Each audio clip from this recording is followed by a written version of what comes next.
What is going on, everybody? Welcome back to MLB Swing for the Fences DFS show here on the Run Pure Sports YouTube channel.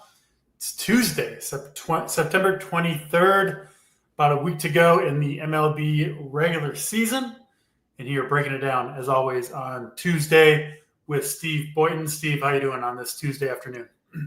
Good. Fun weekend of NFL games. Lots of great finishes. Was out and about watching games. All the blocked kicks were kind of cool, at the end of the games. That was fun. But yeah, huge weekend of baseball coming up. We haven't really had a final week like this in a while where there's so many teams that are still alive. There should be some fun series this week, including a bunch that start tonight. I think we've got 11 games on the slate. Most teams were off yesterday because they lined up, everyone to play the last 6 days of the season. So I'm excited. It's always good to have meaningful games to have on during the week, for sure.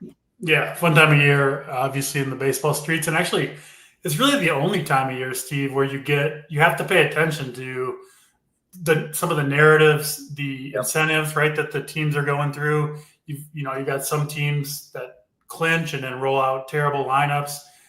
And we'll maybe even have some teams trying to tank and purposely potentially lose games to set up ideal playoff matchups, teams setting up their rotation, right, for the postseason. So it becomes, not quite to playoff baseball yet, but we are at a time of year where you do got to pay a little bit of attention to that, of attention to that stuff. And normally, right, for the majority of the baseball year, it's just teams kind of running out their, their 5 or 6 man rotation, trying to get through the year with injuries and all that. But it does get a little bit different now. We'll, of course, talk about all those scenarios as we go game by game through the slate. It is Ticket Tuesday, and we did once again emerge victorious on Friday. So I believe that brings us to 10-0, which is pretty fun. And, as I said last Friday, Jake Swales, if you want in the 3-man tonight to try to win a ticket for the people to the flagship tournament tomorrow, then you're in. Just say something in chat and we'll get you in there. Steve will send you a DM. And I think a really fun 11-game slate here, Steve. There's a lot to talk about, a lot of pitching that I like. I think it's a really good slate, just kind of overall. It's a good slate for sure. So we're still grinding the baseball here at Run Pure Sports. We're both ready for this slate and ready to talk about it. So let's jump in. We start off in Yankee Stadium for the Yankees and the White Sox. Luis Gil going for the Yankees. We didn't talk about the announcement today, the challenge system for baseball coming in for balls and strikes, which is going to be fun. You made the joke in Discord that Luis Gil might use both of his for the Yankees in the first inning, both incorrectly as he can't find the strike zone. He's been really wild for the Yankees. Hasn't generally come back to bite him quite yet. The results have been solid overall, but tons of walks from Luis Gil. Gets this White Sox team that we've seen some life from down the stretch. They're a team that I would expect to continue to swing the bats decently well here in the last week of the season. Kyle Teal, Colson Montgomery, I'll always call those guys out. They do seem like the best place here to me against Luis Gil and the Yankees. And then pretty good spot for the Yankees, too, against Shane Smith. Not a terrible season by any means for him, but does get hit hard by lefties, and we know the Yankees have a ton of lefty power. And then, 2 of the best right-handed power hitters ever, and Judge Stanton in the middle of that lineup, too. So, as always, to me, the Yankees pretty high on my list. What are you doing, Steve, with Yankees and White Sox to kick the slate off? Yeah, Smith, Rule 5 guy, really good season for a Rule 5 pickup. You talked about Gil, with the control. He's been a little better at home. I think he's playable here at 7,600. We've got the screen share up again on SaberSim. They're saying, mid-teens for him, maybe 20%. I don't love the price tag. And like we've seen a lot lately, and I think we talked about last week, I can't remember who was pitching, but the walk rate for the White Sox has been really high. I think they did just put Benintendi on the IL, so that'll help a bit. I think it was Cease on Friday, actually, DC, who the White Sox actually got to a bunch of walks. It's kind of the same spot here. So don't love Cease here. He might actually not make my cut. And then, I think the Yankees will be popular against Shane Smith. We've got the lineup out here. Like you said, the left-handed power, the obvious targets here. We've got, they just keep running out Ryan McMahon out there. That's a shame. He's been so bad. I think the Yankees are, like we talk about basically every show, I think they've got to be in your pool if you're playing multiple lineups. It's just not worth it to not have some Yankees because they do go off so often. And when they do, it's scores that you absolutely need. So, the price tags are high, but they're worth it because of the power, especially in this park. So I don't love attacking Smith. The Yankees didn't make my top 4 or 5 actually, but they will be in my pool, specifically the power bats. Probably not going to mess with the bottom of the lineup too much. Yeah, I pretty much never play Volpe or really Austin Wells. It's those first 6 or 7 that you want to go to with the Yankees. I think that's the case here tonight. And Luis Gil projecting for like 15 to 20% ownership. Those are the ones where you're just like, all right, thanks. You know what I mean? Like I don't have any interest in playing Luis Gil here. Sounds like you're similar. Yeah, I actually ended up I had him on the playbook early, but we'll get to the Wrigley game. I ended up liking those pitchers a bit more because of the weather that we have that we'll get to there. Yeah, I just personally think you're going too deep into the pitching pool to get to Luis Gil. Why not cut it off sooner and just get more of the better plays? But totally fine with that. Just how I see it. We'll move to Boston and Toronto up next. 2 more right-handed pitchers going here. Lucas Giolito for the Red Sox coming off pretty tough start against the A's. I think I was pretty big on the A's in that start, and could have been even better for him. 5 walks and 5 hits and 4 1/3 to give up the four earned runs, but was close to a disaster start. Gets the Blue Jays here, who I kind of like against Giolito, who I just don't think is nearly as good as his kind of season-long overall numbers would indicate. And Kevin Gausman going on the other side.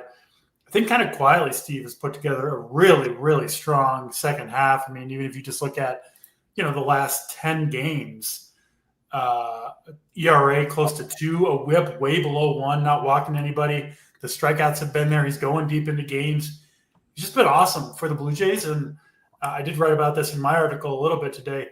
He is one of the pitchers who goes through what I think are like legitimate good and bad streaks, partly because he's mostly a 2-pitch guy, right? And it's a unique combination, that splitter that he throws.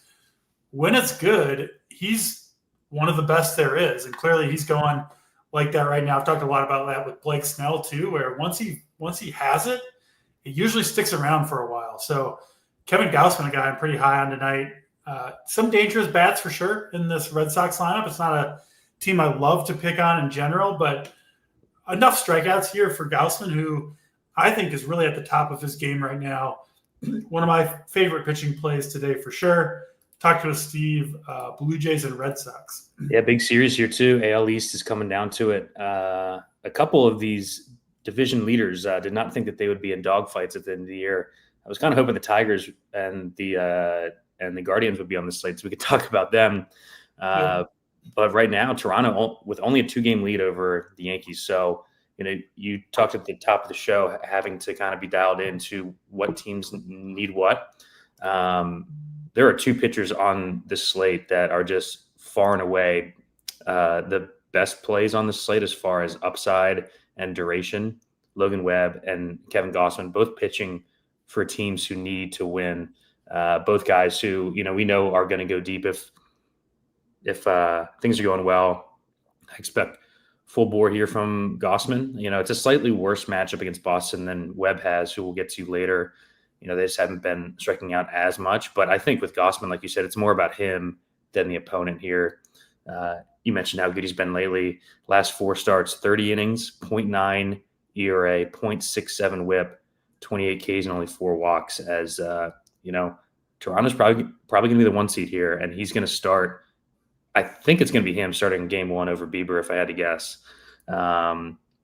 He did crush the Red Sox in his 1 start earlier this year, 35 DK.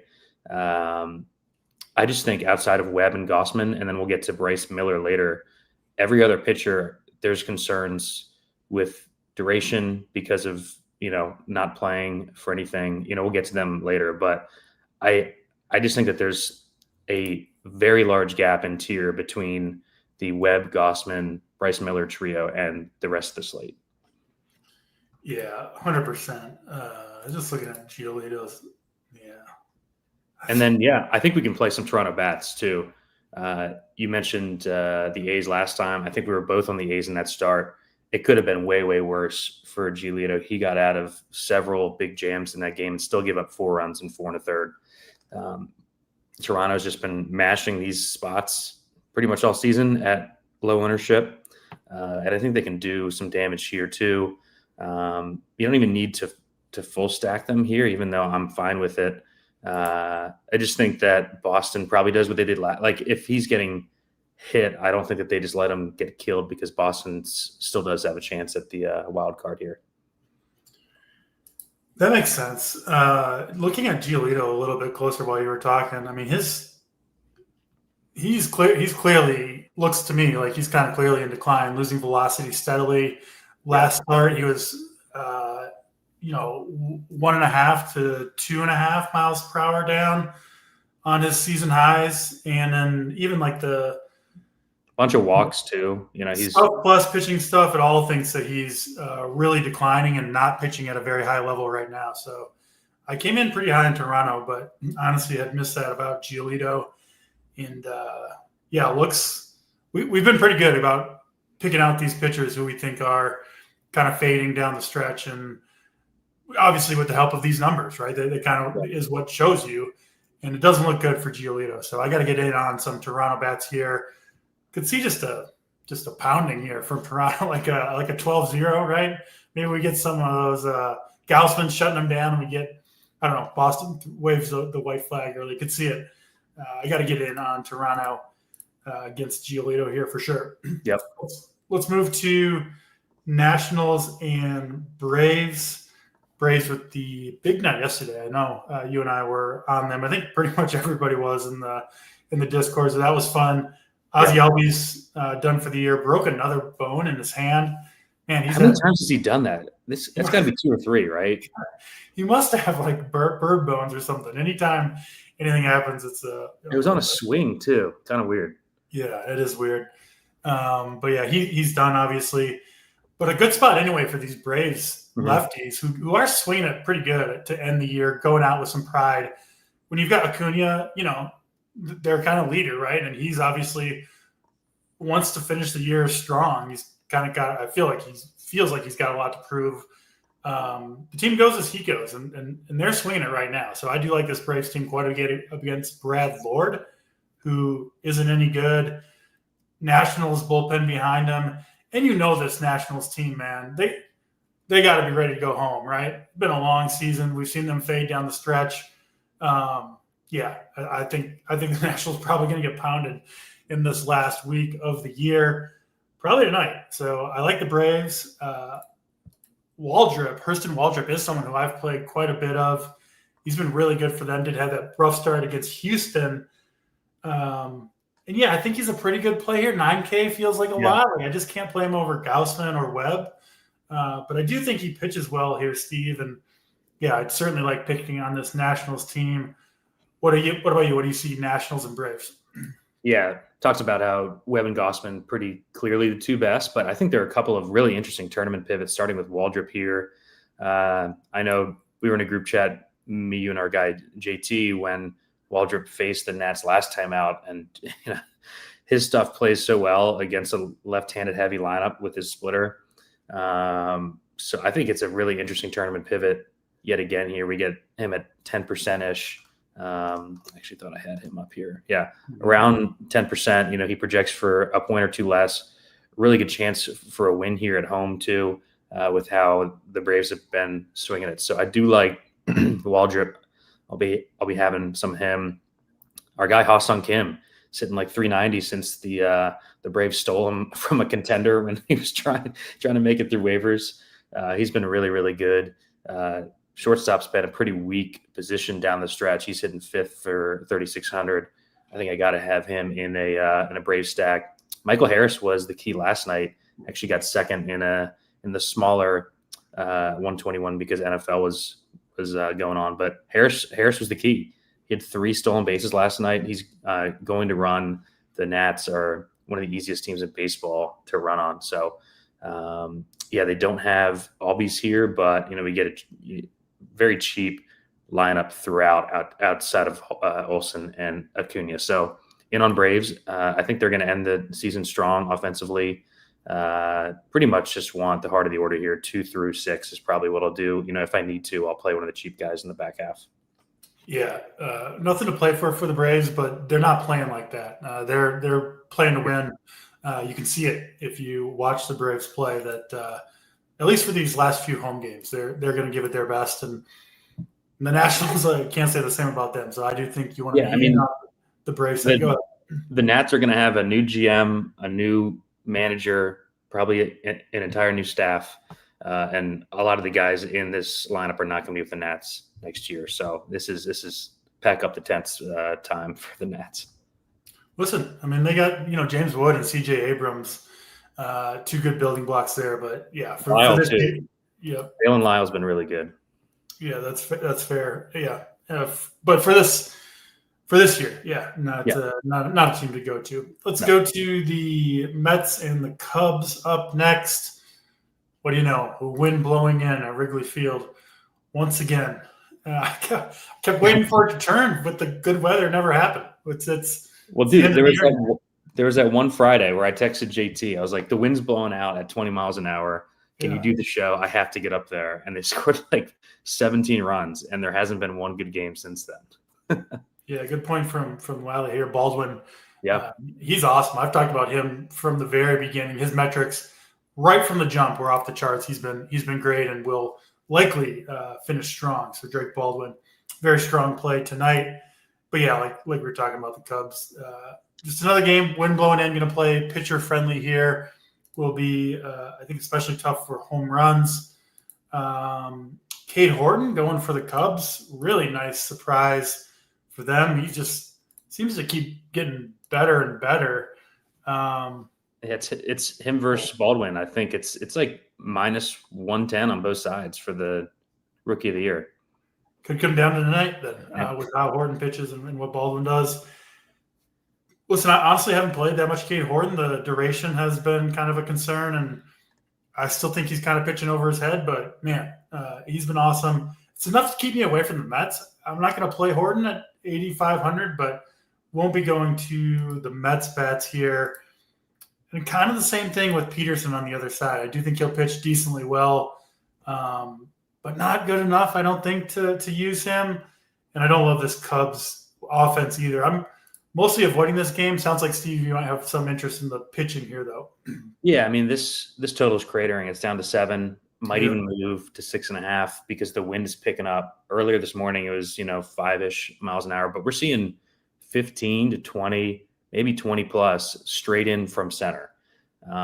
This is a spot that our guy JBC has gotten me more and more onto this season. Is just when these totals crash, just playing the pitchers no matter who they are, really, because so often these games don't end on 6; they end 1-0.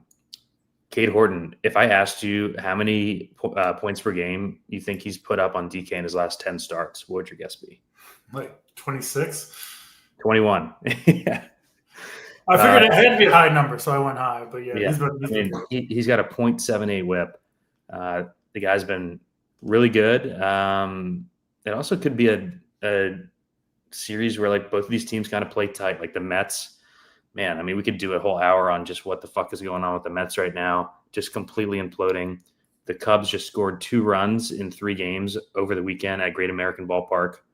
I'm going to play both of these pitchers, not because I'm in love with either guy, but I'm just playing the weather here. I think like this is what got me off of heel. Like I would rather play these guys in a 6 total and just try to grind out 18 to 20 DK than take the chance on heel, because very, very tough to do damage with this wind. We've seen it pretty much all year. even when it's 8 to 10 miles an hour, it's tough to hit a home run. So if this is really 15 to 20 plus, I think that these pitchers deserve more of a look than we gave them earlier in the day. Yeah, I hadn't actually refreshed. I thought I had, but I hadn't refreshed Ballpark Pal. And normally their numbers are pretty stable, right? The weather doesn't change all that much. But like they moved Wrigley Field down from, I think it was at like negative 7% on the home runs to now it's sitting at negative 24% on the home runs. Yeah. So clearly. And that's at 11 mile an hour winds. So if it gets to 15 to 20, it's also chilly here. It's going to be in the 60s. So it is something to keep an eye on. If the wind does pick up even more, it just makes these guys better and better plays. My problem with, we talk about like swinging strike rates and whiff rates, kind of predicting like high ones predicting future success. It does go the other way though, where if you're not generating the whiffs, usually it comes back to bite you. And that's been my issue with Horton. Like 7% last start against Pittsburgh, 2% the start before that against Atlanta, 3 in a row below 10%. Yep. And then the two big ones were against the Rockies and the Angels. Now he gets this Mets team that makes, it's one of the best lineups in baseball. So yeah, no, it's just more of a run prevention play. Sure. I do wish that he was cheaper too. This isn't like I'm playing him on my main team. This is just kind of in the pool in, the best spot on the slate for run prevention, basically. If this win makes some sense. I assume you're off the bats here entirely, more or less. Yeah, 0 bats here. Yeah. All right, let's jump to Minnesota and Texas. This one in Arlington, Globe Life Field. Patrick Corbin going for the Rangers. It's kind of come unraveled a little bit in the second half, like we expected for most of the first half. Still not a terrible season overall for Corbin.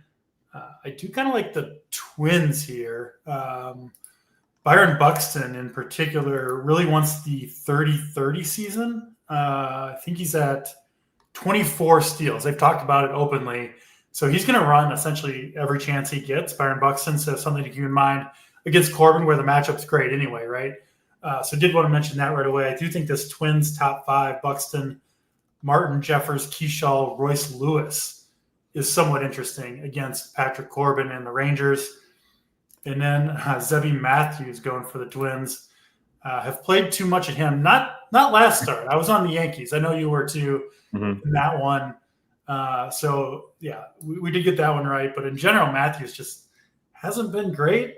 But I did play Jansen Junk against this team. So I'll play Zebby Matthews, and Junk was awesome. So maybe Matthews can do it.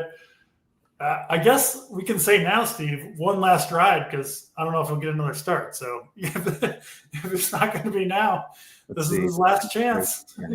Maybe. He could start Sunday, I guess. Penultimate ride with Zebby Matthews. I do like him a little bit at 7,400. What are you doing here? Yeah, I think he's playable every start just because of the upside if things are clicking. The Rangers haven't, with how weak their lineup has been, they have not been striking out a ton. I was looking up earlier. Yeah, fourth lowest strikeout rate in the split over last month, but just not much power in the lineup right now, as you said. So I think this is more the Twins bats. I'm going to play the top 5 or 6 guys, probably in secondary stacks, just kind of hunting the power against Corbin. I guess you could full stack. This didn't really make my top 5 or 6 here. And then probably won't play Texas bats. It's just hard to get to them on such a large slate. They did bump up our guy, Jack Peterson. He's now 2,800. We were on the Friday show saying that is he going to end the season playing 100 games under $3K in salary? It's going to come down. It's going to come down to it. My favorite part is, we were talking shit about them keeping him in the cleanup spot all year. Now he's leading off. Yeah, I moved him up. Got to get him more play appearances. Yeah. Oh my God. Yeah, he's been awful. I can't believe that this team was in the playoff picture for so long with how terrible the lineup is. They're another team that's got to be looking forward to getting out of there a little bit. I don't know. I think Zebby could do well here. Yeah, I do too. A little bit. doesn't feel great playing Zevy these days, but I'll give it one more shot on a team or two. And yeah, I think those Twins bats. The top, you with me? The top 5 is where you want to go. I mean, the other guys are so cheap that I guess they're fine too. Yeah, I kept McCusker in here too, just because he's 2K flat. Could probably work with Webb, Gossman teams, something like that.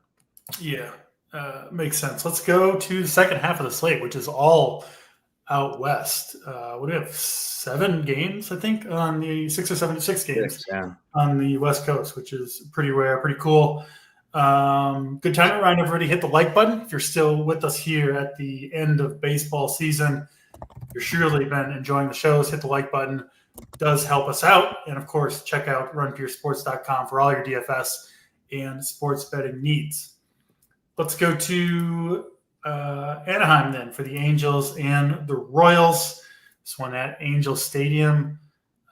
Hotter than normal in Los Angeles, which should lead to favorable hitting conditions here. Yeah, plus 20%. Ballpark Wow has it on the home run probabilities. So good spot for bats in theory. 2 lefties here. Sam Eldegari going for the Angels. Doesn't look great. Steve, this has got to be a pretty good spot, I think, for the Royals hitters. And then Cole Reagan's going for the Royals. Has made just the 1 appearance since June. It was back, I think that was on Thursday or Friday. Yeah. I don't know if you watched that game. I didn't play any Reagans. I was worried about the. I had too much. I had too much of them. I had like 20% Reagans. You are a huge Cole Reagan's guy, so I wasn't surprised. You were probably celebrating after an inning though, because he was absolutely on fire. Didn't he? I thought he was going to get an immaculate inning where you get 9 straight strikes and 3 strikeouts. Yeah, like he was just untouchable. You probably thought he was going to put up a 40 burger after watching that first inning. I almost texted you after the first inning. Yeah. I was kind of like, you know what? I was a little worried, but I was like, I think he's going to come back to earth. He sure did. It all kind of fell apart for Reagan's, I think, really right away after the first inning. So I don't know what's up with that. I mean, on the one hand, you did see it, right? You did see the dominance. So it's possible that he looks like that and is able to carry that into more innings, right? I mean, I do think that's in the realm of possibility, which if he looks like that first inning for multiple innings, he's going to get a lot of strikeouts against this Angels team. So I'm a little on the fence with the Reagans, 8,800, no discount on the price. And how many pitches is he going to go? I mean, he threw 62 last time out. They only had pushed him into the 60s in his minor league outing. So it's hard for me to see more than 80 pitches for Reagans, but I think the strikeout market disagreed with my take last time, and I think it does again. I think they're basically projecting for Reagans to have a full workload, which I kind of don't really, I assume there's people betting it have more information maybe than I do, but it worries me a little bit on the workload with Reagans. No interest in Aldegari. Interesting one here, Kansas City and Angels. What do you got for us, Steve? Yeah, I mean, he has the highest strikeout prop on the board. I'm kind of with you, though, even before the injury. So, because I whiffed on him on Friday, I dug in a little more today. He's got 2 outings all season where he's gotten an out in the 6th inning or later. So 5 innings is basically his ceiling before the injury. But, he in 5 innings, he can strike out 10 or 11 Angels. I think you got to have some of them, but I think it's going to depend on where he ends up. So Sabres got 20%. I think that's high, honestly. If he's going to be 20 or more, like our playbook has him at 30%. I'm not playing that much of Reagan's. I was kind of hoping to have some and people would be scared. But the K prop is just going to be too tasty for people to get away from. So I'm kind of with you. This is a spot where I don't really know what to do, which is why I think him and Waldrop are like good pivots to the top guys. But I was really hoping that he would come in, 8% or something here, and I could play some and be over the field. So I'm actually cooling off on Reagan's as the day's going on. It is a perfect spot for him, right? reverse splits pitcher. He's got a 39% strikeout rate against right-handed bats this season. That's the big thing with Reagan's, and it's what is it? Perfect spot. Like if he was full go, he would be just a smash play here. They have no reason to push him though. Their season's over. You know, I'm going to do the cowardly thing and match the field exactly and play Reagan's on one of my 5 teams. There you go. Yeah, you know, I'm just going to stats this thing and play 14.6% of them. You know. Yeah, so I'll have some, but kind of cooling off on him. You know, don't want to play him into ownership with the duration concerns, right? He's only 500 less than Gausman here, but I think the Royals bats here. Let's pull up their lineup. We do have it now. I think the Royals bats are in a great spot against Aldigari here. He's a pretty small sample, but man, his walk rate at the major league level last year and this year is astronomical. He's gotten destroyed by left-handed bats. 516 WOBA. This guy's worse than I realized. 500 x WOBA against lefties. And obviously we got the lineup here. There's some cheap lefties in this lineup.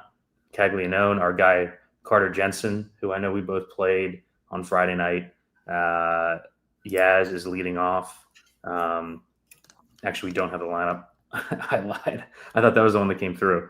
But I think the Royals are in a great spot here. They get a nice park upgrade in hot weather with a bottom 5 bullpen behind Aldigari. So I'm in on the Royals. I've got them as number 4 in my stack rankings tonight. Aldigari's also allowed 21 steals, obviously mostly in the minor leagues this year. So the Royals do like to run. Garcia, Witt can all steal a bag.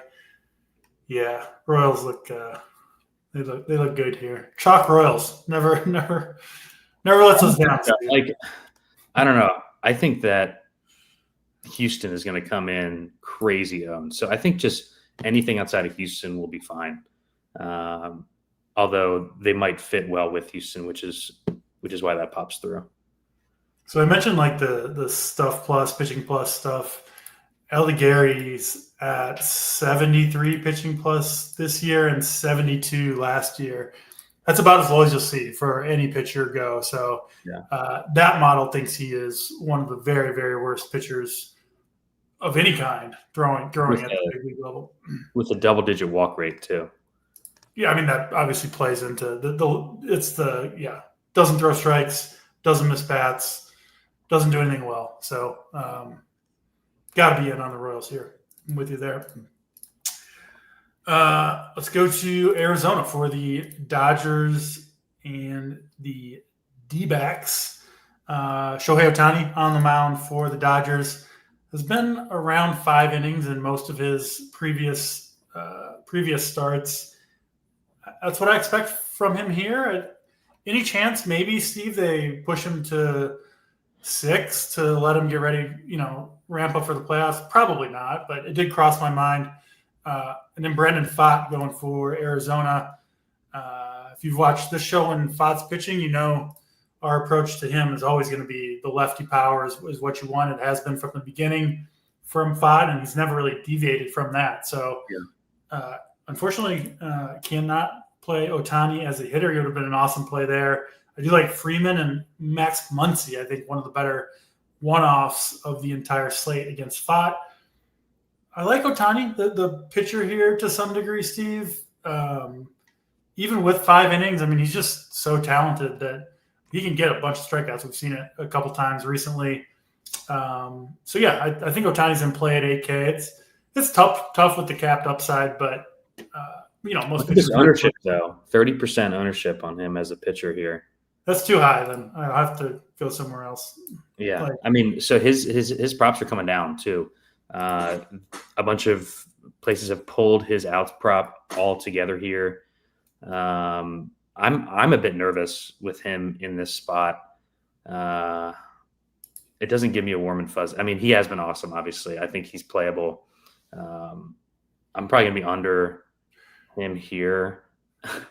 I think I'm just going to be loading up on those 3 pitchers, and I'll let the 30% play Ohtani, and I'll go to Gausman, Webb, and Bryce Miller just more and more. So I'll probably have some Ohtani, but definitely not up to 30%. I think that's an egregious number. Not going to play any snakes against him though. And then, like you said, the Dodgers. This happened last week when we were on the whenever Ohtani was pitching last, we were on the show together. We liked them as a stack. They just always seem to go overlooked when you can't play him. And now that they've got Muncy and Edman back, you can still make a very reasonable 5-man Dodgers stack, even without Ohtani. So I do like the Dodgers some here. It's a classic JT Hayes spot with Fott coming off the complete game shutout last time out. I think the last time he had a great outing, he got absolutely shelled the time after. So I like the Dodgers here. I think they are under-owned. And yeah, I think they're a good contrarian stack. I mean, their team total is 0.2 runs less than Houston, who are all going to be 30-40% owned. So I hadn't built my FanDuel teams yet, but this is hilarious. So they priced Ohtani at 8.2K on FanDuel to be a pitcher, very clearly to me, just putting the pieces together. But then listed him in the outfield, so he's 8.2K. So we're gonna have to check that. I'm gonna check the ownership, like in the 3.6K clear of Aaron Judge. So almost what the Judge is. Well, maybe FanDuel knows. They want you to pay up for the 2 Ohtani dongs.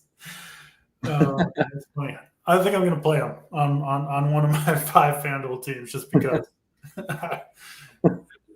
Style points, right? If you can win with if you win with 8.2K outfield Ohtani, you're basically saying like I knew he was going to put up 40. It's an all-time screenshot though. Ball Norris play there, 8.2K Ohtani. So he's even like listed as a pitcher as a position, but you can only actually play him in the outfield. That's awesome. I just texted that to JBC. He said, I might have to do it now. Yeah. Just because. Just because, exactly. That's my rationale for playing him is just because. Nothing else. No, vibes-based play there for sure. Yep. All right, we got to keep it moving here. Let's go to the next game, Milwaukee and San Diego. Padres clinched the playoff spot last year, still kind of in the mix in general in the West, but they are in the playoffs, and they'll go with Randy Vasquez here, who I feel like you stack against him like every single time he pitches. Steve, I take a lot of hitters against him too, but I do mostly stick to the left-handed bats. But he finally worked last time. It finally worked. yeah. I think I was in on the Mets for sure in that one. But yeah, he's generally pitched much better, of course, than we expected. I do like the Brewers here, though. I'm with you tonight. I assume you are somewhat in on the Brewers.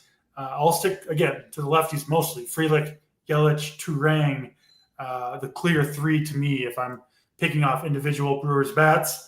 And then the Brewers will go with lefty Bruce Zimmerman, who was making his first appearance of the year. No Padres lineup yet. Sometimes in these games you get some guys sitting out after perhaps getting after it a little bit last night. So we'll see on the Padres lineup if it's really watered down. Maybe some interest in Zimmerman at 5,500. What do you see between the Padres and the Brewers here? Yeah, probably not going to go against Randy again in this park, mainly because of what I saw. Here on Randy's last start of the season, you've waved the white flag. You say, no more, Steve. I'm not going to try one more time. You can't do it one last time? Because I got it home last time. Okay. You're going out with a W. I like that. You have to go out on top, when this guy has just owned your soul the entire season with his 6 expected ERA, more walks than strikeouts. Yeah. No, but I think it's more of what I saw last time. Like, they did not let Randy get shelled. Like, the second he got in trouble, they pulled him. The reliever is actually the one who gave up a bunch of the inherited runs. This is a great bullpen. It's a tough park. The Padres, they're pretty much locked into the 5 seed, but there's still a chance that they could pass the cup. So not in love with bats here. Then, yeah, Zimmerman, I guess you can include if just everyone sits for the Padres. The projected lineup has no Tatis, might not have Machado or Merrill. So just keep an eye on that. He's not a guy that I want to play. 30-year-old journeyman arm. But, if the Padres play a bunch of minor leaguers, I guess that he could be in your pool. Yeah. I'm not going to feel that great if you roll up there at the end of the slate with Bruce Zimmerman, but it could work. Yeah. I guess the reason that he isn't that bad is because everyone outside of Webb and Gossman has like a 14.5 outs prop, right? Like, he's probably going 5 innings anyway. He's been going 6+ in the minors. So it's not like you're giving up 2 innings to, half a dozen arms on the slate. There probably aren't going to be that many pitchers that go deep besides Webb and Gossman here. Yeah, I think that's fair points. Hopefully one of the pitchers that goes deep besides Webb and Gausman is Mr. Bryce Miller, going for Seattle here, pitching at home against the paste-eating Rockies. We've been picking on this Rockies team all year long, and I was kind of on the Rockies against the lefty bats in Coors. They were pretty good overall there, but man, you get them. And, I think I posted a screenshot in Discord. I think you saw it, Steve, of like their numbers against lefties when they're home are good. I did the same search, but, obviously changing the inputs to teams on the road versus right-handed pitchers.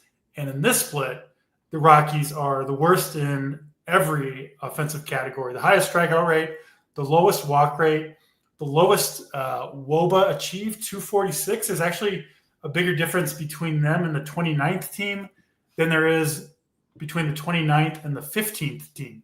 The Rockies, when you put them on the road against right-handed pitching, they are just like historically horrific. And then Bryce Miller's a guy I've talked about being kind of underrated. I think he's better than his results have shown this year. Now he's pitching at home in a park we like. This is one, Steve, where it didn't take me long researching this morning to be like, all right, I'm playing 7K Bryce Miller against the Rockies, and there's probably nothing that's going to change my mind about that. And here I stand, hour and 15 before lock, and haven't moved an inch. So give me all the Bryce Miller I can get, and I'll take some Seattle bats here too against McCade Brown is who the Rockies are going with tonight. They somehow have like many pitchers with an ERA over 9, which is like not just ERAs, but like expected ERAs over 9. It's unheard of, right? Like it's unheard of to be starting pitchers. These are not over like the tiniest samples, it's over like 20 innings, 25 innings, whatever. So I think you got to like some Seattle bats here.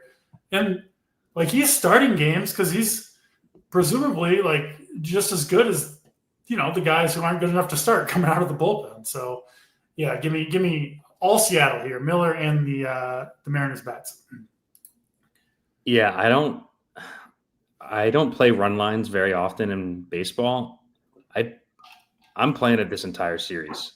I'm laying the 1.5. Maybe some alts, right? Maybe ladder up the Mariners run lines. This is a ladder spot here for the M's. I think the only argument that you can make against Bryce Miller here is the ownership. I think we're going to see 50+, but a guy at 7K projecting for 19, just hard to get away from. So no qualms with him. I think if you can, I think Webb and Gossman is a better combo, if the bats work for you, just because of the certainty of those two guys going deep. But these are huge games for Seattle too. They just swept Houston in Houston over the weekend. That was awesome. They had the trident going the entire weekend. Just good vibes, good mojo with the Mariners. They are the 2 seed right now, DC. And I pulled up the AL odds while you were talking. The Mariners are the odds-on favorite to come out of the AL as of right now, plus 200. Makes sense with how good their rotation is. If they get a 7-game series with 4 games at home in this park, it's going to be tough to beat that pitching staff. But so I like Miller a ton. I think Seattle is the best non-Sacramento stack on the slate here, going up against McCade Brown, like you said. and the worst bullpen in baseball behind him. I mean, you mentioned it, 9.17 ERA, 6.88 expected ERA, 7.05 xFIP. And this lineup, like the prices have come down a bit besides Cal Raleigh. Julio Rodriguez was 5,300 on Sunday. He's 4,300 here. All of these guys got big price dips going back home, but they're going back home to face the Rockies. So I really, really like the top 7 here. Canzone, we've already seen him break a couple slates with multi-home run games. So yeah, I mean, this is an all systems go spot for Seattle. I think it's interesting to play like a Seattle 3 or 5 man over one of the sides in the Houston A's game, honestly. What are we looking at for Mariners bats ownership? Yeah, not very high. Under 10% for everyone. Yeah. I mean, for that. I've been the playbook. This has got to be the lowest owned team that we've seen against the Rockies in quite some time. And it's a team that's red hot in a game that their price tags all just crash besides Cal Raleigh. So I think it's a great spot.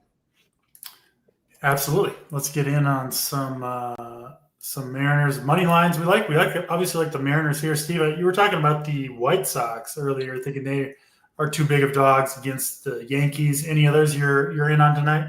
Yeah, I took White Sox plus 200 against the Yankees. It's just a team that's playing well. And then I think the Cubs are good as a home coin flip with Horton pitching so well against Peterson, who's really struggled down the stretch. Makes sense to me. Let's go to these last couple of games. St. Louis and San Francisco up next. Logan Webb going for the Giants. We mentioned him a bunch in passing. Really good play here, 9,800 against St. Louis. Does have a somewhat alarmingly low strikeout prop. Was it 5.5? I think is what I saw, which fell a little low for a $9,800 pitcher. But it's the safety that you're buying here mostly, right? Webb's going to go deep into the games. He's so unlikely to hurt your lineup. And, oftentimes you don't need like a huge score from pitcher if nobody else puts one up. So Webb is just so likely to kind of keep you in the game, I guess. Obviously with upside to go deep, complete game, and he could get the strikeouts. It's just not the best strikeout matchup for him. But I certainly like Webb here. Someone I want to be over the field on. And then Andre Payante going for the Cardinals. Just not a fantasy relevant pitcher, really. Doesn't strike anybody out. Can't see playing him at 6,500. And I don't really see any bats here that I'm in love with. Steve, what do you got for us, Giants and Cardinals? Yeah, before that, our guy P. Lally, you had mentioned Buxton going for 30-30. Naylor wants 30 steals. He's at 28 steals. That is insane that Josh Naylor has 28. Very different body types, those two guys. Yeah, I'll start with Webb. I think he's the best play on the slate by a pretty good margin here. If you've been watching our shows, you know that we've been aggressively attacking this Cardinals lineup for the last, 2 months. Donovan got scratched last night. If he's not in there, that's just another boost to Webb. He's been so good at home. He's been so good overall. All the underlying stuff matches, and it's just a better matchup than what Gossman has because of the lack of power in this Cardinals lineup against right-handed pitching. Bottom, 28th in weighted runs created plus, dead last in ISO last 30 days. He's got the best duration on the slate if everything's rolling. I think Webb is actually under-owned here. 28 to 30%. I'm going to have maybe double that, honestly. It's just a nut spot at home. He probably gets the win here. So he's going to be in my core for sure. Don't love the Giants here. I guess you could leave the power bats in there. Eldridge is still cheap. He's like the top power prospect in their org at 2,500. So I'll probably keep a couple bats in there against the Giants, but not in love with it at all. Eldridge is the guy to keep at 2,500 there. I think he's the best. Cheap. Yeah, good call there. It's just massive power guy at a low price point and no ownership. That's players you want to be in on 100%. Last game of the night, we do go to Sacramento for the A's and the Astros. Astros fighting to stay alive, right, in that AL West race. And they'll go behind Christian Javier tonight, who is someone I for sure have been trying to pick on. Javier, I'm pretty sure you're with me. Yep. It generally hasn't worked out all that well, but no white flag here. I'm back in on bats against Javier. This is the worst park for him to pitch into. Yeah, exactly. Fly ball king. I mostly want the lefties, but that's kind of the best hitters in general on the A's anyway. I mean, Kurtz. We do have the game up here on the screen, which is good. Yeah, Kurtz is just a nuts play tonight. I love Soderstrom, Lawrence Butler too. Obviously, you can play Langoliers and Rooker. Really all this lineup I think looks pretty good against Javier. Yeah. I know you're going to be in here. Probably a quick hook for Javier if it's not going well, but if it's not going well, the A's probably have like 3 home runs, right? Yeah, I mean, the Waco South with Javier, he walks 2 guys and gives up a 3-run bomb in the first inning. His walk rate is still very, very high. He's gotten pretty lucky. I mean, he pitches in a good park for the way that he pitches, but going to Sacramento, it's going to be in the low 90s here. Man, I mean, this is just a nut spot for the A's. And like we always mention, the road team, like I'm just going to toggle back and forth between these 2 lineups. Look at the ownerships. So the A's, between 5 and 20. The Astros, I mean, Altuve's at 35%, Pena 26, Correa 30, Walker 30. The road team is always just way, way more owned. It makes sense here because look at the price tags on Houston. This is why I wasn't concerned with the ownership earlier on the Royals. At these price tags in this park against Springs, who everyone loves to stack against, I think that Houston comes in over this, honestly. Yeah. I mean, you can, these guys are all good plays. If we take ownership out of it, Pena, right. Correa, Walker, the whole lineup. Yeah, they got Paredes back. Yeah. Yeah. So, I'm with you. They are going to be highly owned. And listen, I mean, it's a good spot, right? For sure. But like, it's not the scariest lineup in the world, and Springs isn't the worst pitcher in the world. And there's a lot of good offenses to go to tonight. So it doesn't feel like a night, Steve, where I want to eat the chalk at hitting, because we do like the chalk pitching a ton, right? So, yeah. I mean, the Mariners team total is 0.1 less than Houston here. Yeah. Yeah. Give me the A's bats here. I'll probably I might just full fade the Astros and just hope for the best, right? Sometimes that's, if you think they're going to be overowned, then we play something else. But obviously, good plays on paper. Anything else from this game, Steve?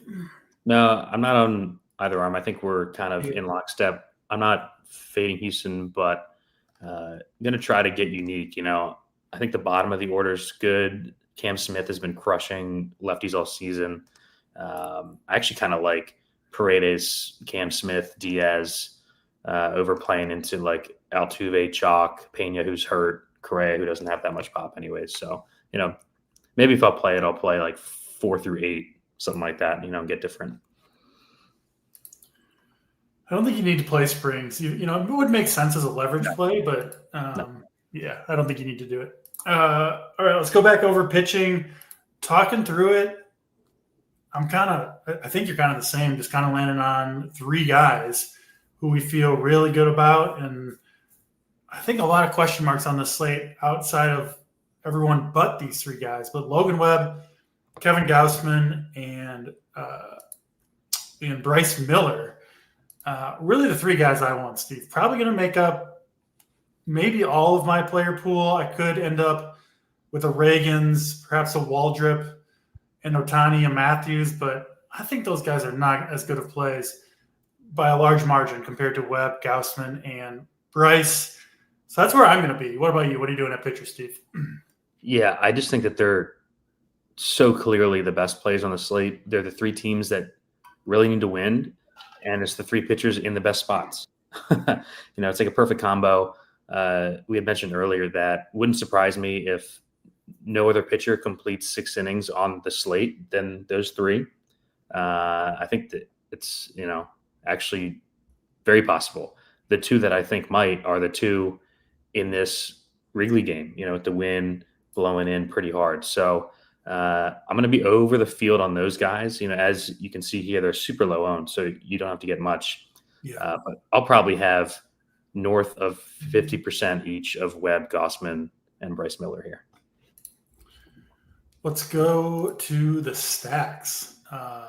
Man, there are some enticing stacks tonight. I feel like I need more than my 5 lineups to get to everything tonight. Usually I feel pretty, I can get 5 different teams and feel okay, but there's a lot of ways to go. Steve, your top 3 stacks tonight. Yeah, it's Seattle, the A's, and probably the Royals. Someone in chat said that we did get the Royals lineup. Of course, they're not playing the lefties against the guy who's allowing a 5.17 WOBA against left-handed hitters. Instead, they've got the pinch hit risk, Grichuk and Tyler Tolbert in there. It's pretty frustrating. Looking at that lineup makes me want to play just the Garcia Witt mini stack, especially with the stolen base. Yeah. Both with the platoon advantage. Maybe some Jensen, catcher. He's been so good. Yeah, for sure. My favorite stacks are the Braves. I like the way they've looked. They get Brad Lord in the Nationals. Yep. Blue Jays against Lucas Giolito. They'll be lower owned, and we talked about it. Giolito kind of seems like he is on the decline. And then I will throw in the Brewers against Randy Vasquez and possibly demotivated Padres team. We'll kind of see. Like, if they come out with a crappy lineup, that to me would mean that they're going to let Vasquez potentially just wear one. Yeah, also, they've really worked their bullpen a ton of late, trying to get down the stretch. They might just take a game off. So I could see them kind of trying to give those guys a bit of a breather before the postseason starts. That's all speculative, but that's what we're in the business of doing. You're going to be sad, Steve, when I ship off of Randy Vasquez, and you are. I'm passing you the torch. This is me passing all right. Vasquez torch. Pass me the baton. I'll carry it to the finish line. Yeah. With the Brewers stack against Randy Vasquez. Let's jump over to a quick pick 6 here. We've been good with these. We hit it a week ago, and then on Friday. Who was that? Jake Rave. Jake Rave, like a bloop seal. We made all these solid picks about the guys we talked on the show, and then you had to go in there and throw in just a Jake Rave who 9-hole Jake Rave, who came out after that at bat, by the way, in a game that they were up like 14-1. I think they put up like 20 runs, and he was like the only one without a hit in the entire lineup. He had 2 strikeouts, and it was clear the other ones were going to hit. So I was sweating this Jake Rave at bats, and of course. I'm at dinner, and DC texted me, fucking Jake Rave. Tilting, man. All right. We'll try to get all 6 of 6 tonight. Improve by 1. The thing that's been really good to us, Steve, is these over 1.5 earned run props. Yeah. So who's giving it up today? Which pitchers are giving up 1.5? Giolito over 1.5. I already looked to see if the Paste Eater was on there, because they gave us a freebie on Friday. Didn't we do his earned runs and his hits, something like that? I think we just did. Yeah, we're thinking about doing both. We just did his. So hit. Aldegari is not there. That's unfortunate. Giolito is 1.5. What about Lord? Brad Lord is 1.5. Lord's definitely giving up. I feel better about Lord than Giolito. I mean, it's 0.6x, but that's all right. I'd rather just get the people home. We're trying to get the people home. I feel like Bryce Miller is going to get his strikeouts tonight. How high is it? No, they don't have him either. Come on. I want to see if there are any outs unders that we can take on these guys that we think are not going deep. I'd be surprised. Yeah, there isn't much there. What about Luis Gil? We want to bet against him, don't we? Oh, I think last time we did over half a walk for him, and it hit like 2 batters into the game. First guy, 4-pitch walk. They took away our Luis Gil walk. So damn, all the ones that we banged him on, they're pulling. What about? Oh shit. Do we have? Let's go to the teams that we like for bats. Let's go to like Seattle. Total bases. I want Buxton. Do they have a stolen bases? I don't think so. Cowards. What do they have for Buxton though? He's total bases 1.5. Yeah. Let's do that. All right, we'll get Buxton in there. Are there any other pitchers that were fading here? Oh, do they have Patrick Corbin for the earned runs? Probably. Cowards, damn it. They do not. I'm going to pull up the Seattle guys for the bat props here. We could do like Cal Raleigh or Julio total bases, or the hits, runs, RBIs, or hits, runs, RBIs. Let's take Raleigh for that. Yeah, hits, run, RBI for Raleigh. That's 4. We need 2 more. That's the first inning one right there. Yeah. RBI knock. Yeah. All right, we got Giolito over on the earned runs with Lord, Buxton over 1.5 total bases, and Raleigh over 1.5 hits, runs, RBIs. What about Kurtz? Kurtz to go yard. That's going to be a first pitch thing. Kurtz hits, runs, RBIs is 1.5 as well. Yeah, let's take that. That's an easy cash. And then what about, do they have just hits? Can we correlate with Julio and Raleigh? Take both of their hits, runs, RBIs? Try it. See if it works. I think so. Well, it won't tell you until you try to hear it. Let me try to submit it on my end, and I'll let you know. All right. And I think that for those of you on Pick 6, there is a 30% winnings boost that you can add to your play today. So we try to submit this here. We got Giolito over earned runs, Brad Lord over earned runs, Buxton total bases, Raleigh total bases, Kurtz, and Julio total bases. That is thinking. Your picks have been submitted. It works. All right. There you go. Pick 6 for Tuesday night, and that'll do it for the show. Thanks for tuning in. As always, hit the like button on your way out if you haven't yet done so. And, the show will be back same time, same place tomorrow. Good luck to Swales in the 3-man freebie contest tonight. And until tomorrow with me and Stats, that'll do it for Boyden. I'm DC. We're out of here.